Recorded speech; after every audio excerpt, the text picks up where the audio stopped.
Well, that rallying call of tone it down with political attack rhetoric was loud and clear in the days after former Speaker Melissa Hortman and her husband Mark were assassinated in an act of political violence.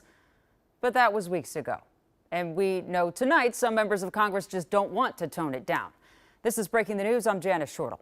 Democratic leaders in the House are calling for an apology after a Florida Republican Congressman, Randy Fine, tweeted a strong suggestion that Congresswoman Ilhan Omar is a terrorist. I talked to Representative Omar in the last hour, and Sammy joins us with more on this developing story to get you up to speed. Hi, Jana. Let's break it down. Why so many top Democrats are defending Representative Omar. Here's her tweet from Tuesday about Israel's Prime Minister Benjamin Netanyahu's visit to the White House, saying war criminals should not be welcomed by any president or Congress. He should be held accountable for his crimes.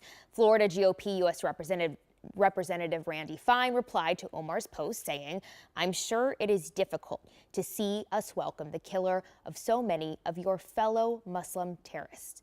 The only shame is that you serve in Congress." He has since doubled down on X, and I'll show you those receipts in a second, but let's look at this first. This is the response from Democratic Minority Leader U.S. Rep. Hakeem Jeffries and other top leaders. The unhinged, racist, and Islamophobic comments made by Randy Fine about Representative Ilhan Omar are bigoted and disgusting.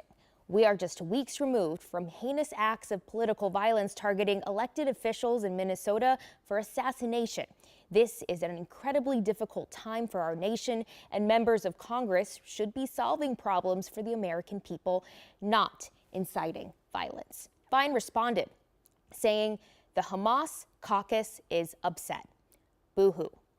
We spoke with Representative Omar just an hour ago. She says this is disgusting, disturbing language coming from a colleague.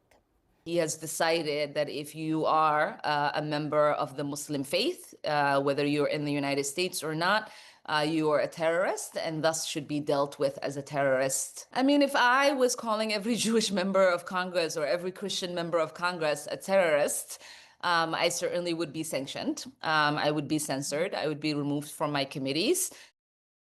And Jana, Representative Ilhan Omar is one of the members of Congress who receives the highest numbers of violent threats, and that's according to Capitol Police.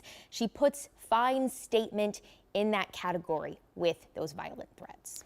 And a lot of this, we had to keep track on social media to see if Republican leadership would say, hey, tone it down, Representative Fine, or if any sort of apology came. But we haven't seen anything like that yet, nor anything from Speaker Johnson. Right, Sammy? Yeah, that's correct. I think Representative Omar says that this should be an obvious response from Republicans. They aren't saying anything. All right. Thanks, Sammy.